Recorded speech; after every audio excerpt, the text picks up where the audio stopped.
Hello guys, welcome back to the channel Sakshi Jain. Here you are watching the part 3 of cost theory series. We are going to cover chapter 4, that is ABCJIT, in this video. So what is activity based costing? The concept of ABC developed in the manufacturing sector because जो ABC है नाम से ही पता लगता है activity based costing की ये cost है अलग अलग एक्टिविटीज़ की। तो सबसे पहले हम इसमें क्या करते हैं कि हमारी जो एक्टिविटीज़ होती हैं उनको आइडेंटिफाई करते हैं, फिर उनकी जो डिफरेंट कॉस्ट होती हैं उनको आइडेंटिफाई करते हैं। तो जब हम डिफरेंट एक्टिविटीज़ की कॉस्ट अलग से आइडेंटिफाई करते हैं उसको हम कहते हैं ABC। तो इसमें कुछ टर्म्स हैं जिनसे ये पूरा डिफ़ाइन होता है।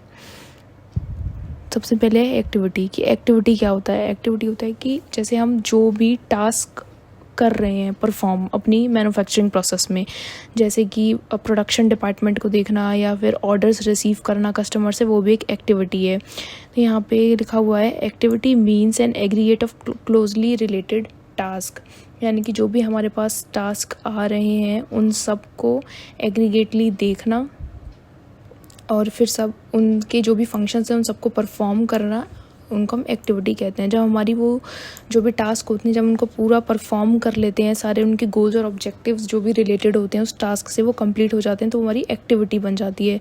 जैसे कि यहाँ पे एग्जांपल है customer order processing is an activity, कि जब हम कस्टमर का जो भी ऑर्डर आया जब उनको प्रोसेस कर देते हैं तो वो एक एक्टिविटी बन जाती है, यानी कि हमारे पास एक टास्क आया जिसको हमने कंप्लीट किया।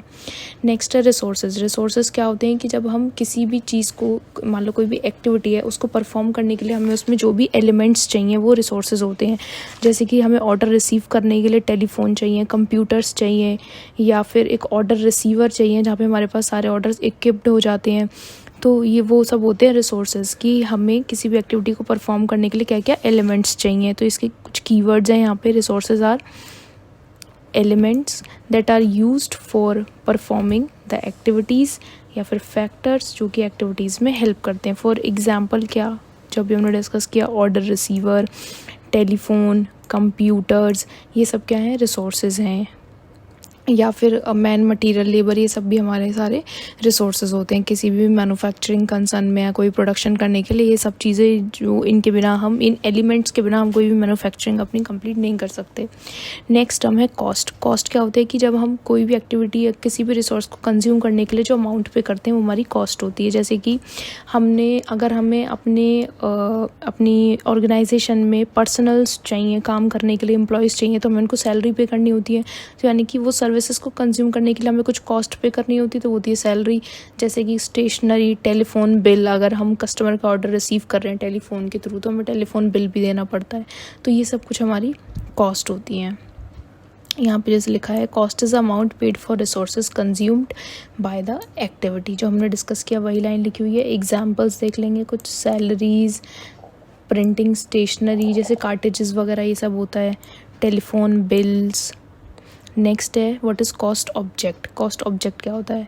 ये होता है it refers to an item for which cost measurement is required. ये वो आइटम होते हैं जिसके लिए हमें कॉस्ट मेजरमेंट की ज़रूरत होती है।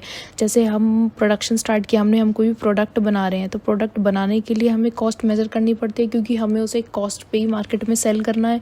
तो उसके लिए कॉस्ट मेज़र करनी पड़ती है कि किस कॉस्ट पे हम अपने प्रोडक्ट को निकालेंगे, या फिर अगर हम कोई भी सर्विस प्रोवाइड कर रहे हैं तो किस कॉस्ट पे हम वो सर्विस प्रोवाइड करेंगे। तो this is cost object. Next cost pool. Cost pool क्या होता है कि ये एक ग्रुप ऑफ कॉस्ट को इंडिकेट करने के लिए ये टर्म यूज़ होती है। मान लीजिए कोई भी एक्टिविटी है जिसमें हमारी डिफरेंट कॉस्ट हैं, तो हम ये कहेंगे कि उस एक्टिविटी का कॉस्ट पूल क्या है, यानी कि उसमें कितनी कॉस्ट लग रही हैं। तो this is known as cost pool. A cost pool is a term use to indicate grouping of cost incurred on a particular activity which drives them. Next है cost driver. What is cost driver? Cost driver एक element होता है जो भी किसी भी activity में change लाता है। जैसे कि एक तो इसका होता है कि हम क्वांटिटी से मेज़र करें कि हम कितनी क्वांटिटी सर्व कर रहे हैं, या फिर हमारी फ्रीक्वेंसी क्या है किसी भी ऑर्डर की, तो ये कॉस्ट ड्राइवर होता है। जैसे जो किसी भी क्वांटिटी या लाइन ऑफ प्रोडक्शन किसी भी चीज़ में कोई चेंज ला रहा है, जैसे यहाँ पे लिखा हुआ है that would cause a change in the cost of activity is cost driver. तो यहाँ पे एग्जांपल है वही frequency of order, number of order की कितने हमारे पास ऑर्डर्स आ रहे हैं, क्या फ्रीक्वेंसी है, या फिर अभी करंटली हमारे पास कितने ऑर्डर्स हैं। तो इसमें दो चीज़ें हैं, resource cost driver and activity cost driver. Resource cost driver क्या होता है, जो क्वांटिटी से रिलेटेड होता है, कि किसी भी रिसोर्स की क्वांटिटी को मेज़र करता है। एंड एक्टिविटी कॉस्ट ड्राइवर क्या होता है कि हमारे पास डिमांड कितनी है, उसकी इंटेंसिटी कितनी है, या फिर कोई भी जो प्रोडक्ट है उसके लिए ऑर्डर कितनी बार प्लेस हुआ है, ये फ्रीक्वेंसी बताता है। तो रिसोर्स कॉस्ट ड्राइवर क्या है, measure of the quantity. And activity cost driver क्या है, it is a measure of frequency. तो ये हुआ हमारा ABC, that is activity based costing. And इससे रिलेटेड क्वेश्चंस हैं जो आपको करने हैं, बाकी तो आप सेल्फ रीडिंग कर सकते हैं एक बार। नेक्स्ट टॉपिक जो इम्पोर्टेंट है एग्ज़ाम्स के लिए आते हैं।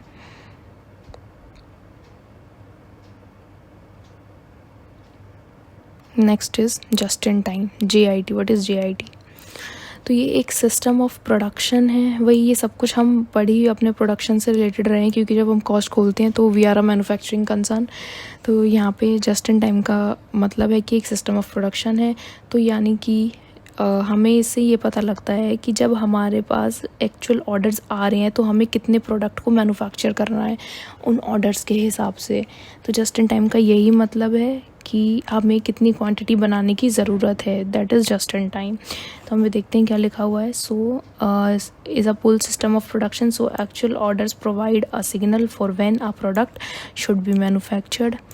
Demand pull enables a firm to produce only what is required, कि हमें जितनी ज़रूरत है हम उतना ही प्रोड्यूस करेंगे उसी क्वांटिटी में और उसी टाइम पे। यानी कि यहाँ पे क्या होता है कि हमने कोई इन्वेंट्री नहीं रख रहे, हम कोई अपने पास स्टॉक नहीं रख रहे ऐसा कि हम बना के और अपनी उनको आइडियल छोड़ दें। जितना भी हमारा फिनिश गुड्स है, यहाँ पे जितनी डिमांड आएगी हम उतना ही बनाएंगे, उसके अलावा कोई भी अपनी क्वांटिटी हम आइडियल नहीं छोड़ेंगे।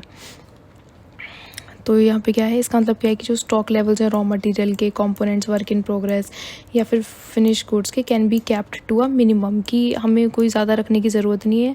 एक मिनिमम स्टॉक रख के भी यहाँ पे काम हो जाएगा, क्योंकि हम डिमांड के हिसाब से काम करते हैं। नेक्स्ट इज़ JIT स्ट्रेटेजी, एक बार देख लेते हैं। By taking a JIT approach to inventory and product handling, companies can often cut cost significantly, यानी कि कॉस्ट कट हो जाती है, क्योंकि बहुत ज़्यादा हैवी इन्वेंट्री रखने की ज़रूरत होती नहीं है, तो मिनिमम इन्वेंट्री से ही सारा काम हो जाता है, तो काफ़ी कॉस्ट कटिंग हो जाती है। ओके, और एक बार एडवांटेजेस देख लेते हैं। What are the advantages of just in time system? तो इसमें क्या होता है कि एडवांटेजेस ये हैं कि just in time manufacturing keep stock holding cost to bare minimum, cost बहुत कम हो जाती है, और जो स्पेस है वो भी ज़्यादा नहीं चाहिए होता, बेटर यूटिलाइजेशन होता है स्पेस का। वेस्ट एलिमिनेट करता है, out of date expired product भी नहीं होते, क्योंकि जितना बन रहा है उतना गया, तो जो एक्सपायर होगा वो वेयर हाउसेज में एक्सपायर्ड नहीं होगा। और वर्किंग कैपिटल भी कंपैरेटिवली कम चाहिए होती है, वही एक चीज़ की वजह से कि हमें इन्वेंट्री नहीं रखनी। नेक्स्ट और क्या है, एक ये डिमांड पुल बेसिस पे होता है, तो जितने भी गुड बने वो हाथ के हाथ बिक जाते हैं। राइट फर्स्ट टाइम कॉन्सेप्ट है, राइट फर्स्ट टाइम कॉन्सेप्ट कि मतलब जो हमारी इंस्पेक्शन कॉस्ट है और कॉस्ट ऑफ रीवर्क है वो भी कम होती है, क्योंकि जब हमारे पास कोई भी आइडियल गुड्स बन के है ही नहीं तो हमें उनका कोई भी इंस्पेक्शन करने की भी ज़रूरत नहीं होती, सिंपली जो बना वो बिक गया। तो ये सब इसके कुछ एडवांटेजेस हैं, बाकी ये आप पढ़ लीजिएगा, disadvantages and precautions. Next concept पे चलते हैं, ये इसके क्वेश्चंस हैं। नेक्स्ट है ERP, एंटरप्राइज रिसोर्स प्लानिंग। ये क्या है, ये एक बेसिकली एक IT रिलेटेड कॉन्सेप्ट है, ये एक सॉफ्टवेयर है।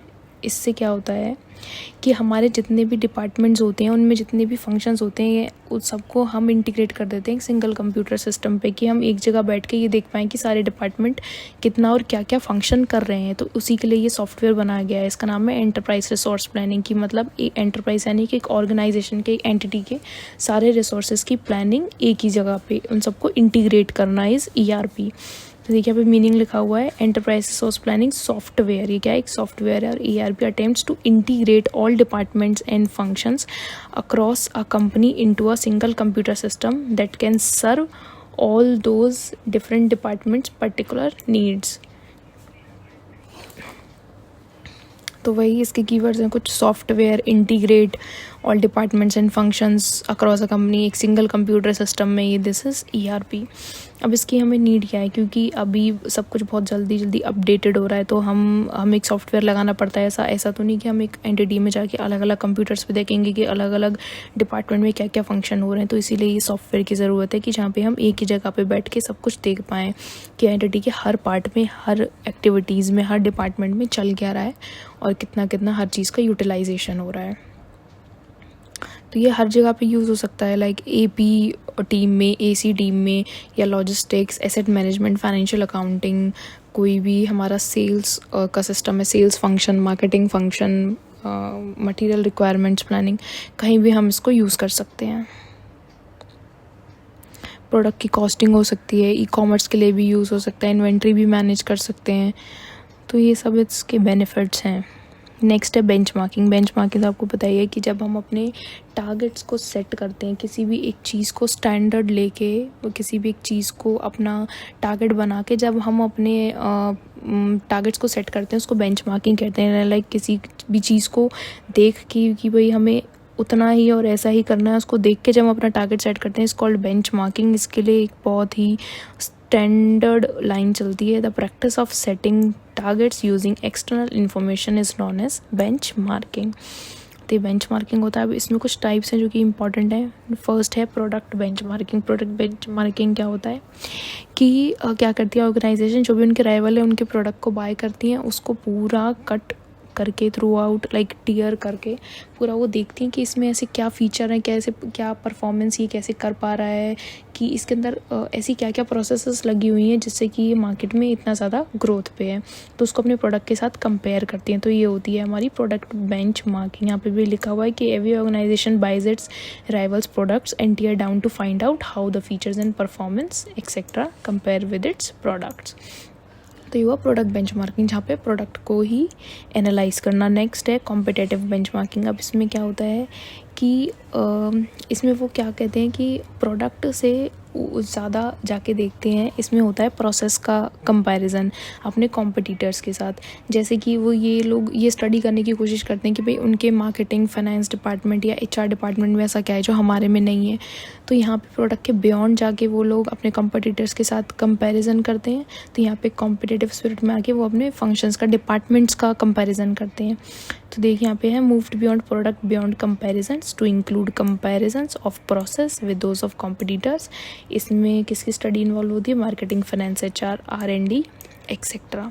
नेक्स्ट है प्रोसेस बेंचमार्किंग। अब इसमें क्या होता है कि हम कोई भी सर्विस ऑफ़र कर रहे हैं मार्केट में, तो वो सर्विस बहुत ज़्यादा ऐसे स्टेबिलिटी से चल रही है, तो उसके लिए जो कॉम्पिटिटर्स हैं वो एनालाइज़ करने की कोशिश करते हैं, वो कंपेयर करने की कोशिश करते हैं कि कैसे उनका ये प्रोसेस इतना एनालॉगस है, चल रहा है कि लाइक कोई भी उसको कट नहीं कर पा रहा। तो यहाँ पे इसी चीज़ का कंपैरिजन होता है प्रोसेस का, कि किस प्रोसेस से वो अपने प्रोडक्ट को डिलीवर कर रहे हैं। जैसे इसका बेस्ट एग्जांपल है मुंबई डब्बा वालाज। लाइक वो कभी भी आपने उनके बारे में सुना होगा कि वो कभी भी अपनी सर्विसेज ऑफर करने में लेट नहीं होते। एक स्टैंडर्ड टाइम पे सबके पास डब्बास पहुंच जाते हैं। तो जैसे अगर हम उनकी प्रोसेस को टेयर डाउन करके देखें कि भाई वो कैसे अपने प्रोडक्ट को एक करेक्ट प्रोसेस से डिलीवर कर रहे हैं, अगर वही कॉम्पिटिटर्स उनको कंपैरिजन करें, तो this is process benchmarking. Next है इंटरनल बेंचमार्किंग। ये क्या होता है? ये जो भी हमारे सिमिलर बिजनेस वाले कॉम्पिटिटर्स होते हैं वो उनको इंटरनली कंपेयर करके देखते हैं कि वो परफॉर्मेंसेस कैसे कर पा रहे हैं मार्केट में। तो this is internal benchmarking. Strategic benchmarking. Strategic benchmarking ये होती है कि जब कोई भी ऑर्गेनाइजेशन हमारे से ऑपरेशंस में डिफरेंट है, उनका एक विजन अलग है, लेकिन हम उसमें ये कंपैरिजन करके देखते हैं कि इनकी अंदर स्ट्रैटेजीज़ क्या है जिनकी वजह से ये डील कर पा रहे हैं सब चीज़ों से। तो हम उनकी स्ट्रैटेजीज़ के साथ कंपैरिजन करते हैं कि हमारी स्ट्रैटेजीज़ कहाँ पे लैग कर रही हैं।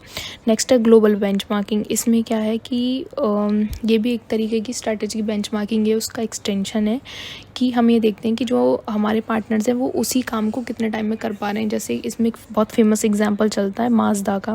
माज़दा जापान में क्या है कि वो पूरा फंक्शन उसका 5 लोग मैनेज करते हैं, जिसको फॉर्ड में 500 लोग मैनेज करते हैं। तो यहाँ पे हम ये देखते हैं कि भाई ऐसी कौन सी स्ट्रैटेजीज़ हैं जो इतना ज़्यादा डिफरेंस है कि हाँ वही जो पूरा फंक्शन है वो यहाँ पे 500 लोग के द्वारा काम करने पे हो रहा है और वहाँ पे वो सिर्फ 5 लोग ही मैनेज कर पा रहे हैं। सो दिस इज़ ग्लोबल बेंचमार्किंग। तो ये 6 टाइप्स ऑफ बेंचमार्किंग है जो हमें पढ़ना है। नेक्स्ट है स्टेजेस इन द बेंचमार्किंग, ये भी आपको पढ़नी है। इसमें एक न्यूमोनिक है इसका, जो आप याद रख सकते हैं, pat cat died after falling cage. Pat cat died after falling cage, वो कैसे? P for planning, C for pat means, next है cat, that is collection of data and information. Wait a second. That is collection of data and information. Cat died made from this determination, identification, establishment and defining. This is died.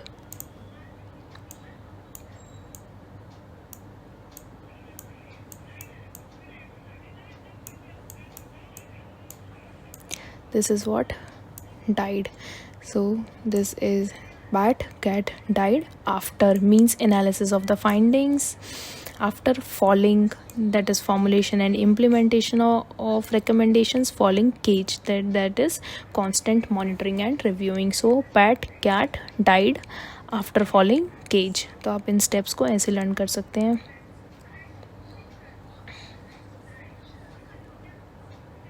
Next what are the prerequisites of benchmarking. इसके लिए भी एक mnemonic है cars, but उसमें जो C है वो 3 times है।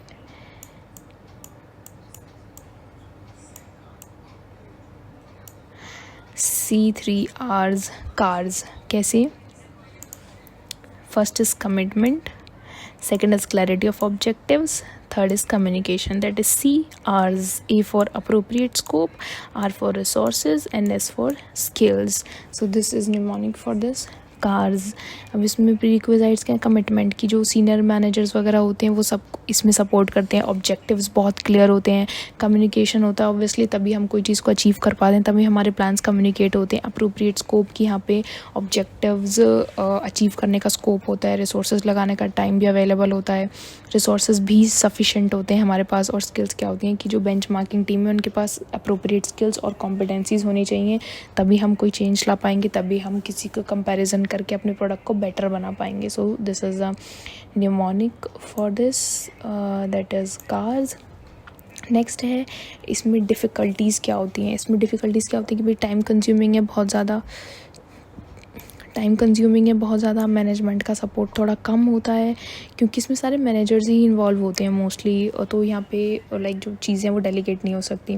रेजिस्टेंस फ्रॉम एम्प्लॉयज़ की एम्प्लॉयज़ रेजिस्ट नहीं करते। पेपर गोल्स की सिर्फ पेपर पे ही लिखे हुए गोल्स होते हैं कि मतलब प्रैक्टिसेस होनी चाहिए ना, उनको एग्जीक्यूशन होना चाहिए। ऐसा नहीं कि सिर्फ पेपर गोल्स ही हो, कॉपी पेस्ट एटीट्यूड की मतलब क्या है, कंपैरिजन, जो सामने वाला कर रहा है वही अपन करेंगे। तो ये इसमें कुछ डिफ़िकल्टीज़ होती हैं। So time consuming, lack of management support, resistance from employee, paper goals and copy paste attitude. So this is it for this chapter, and this is it for this video. Thank you so much. Keep watching and keep liking the video.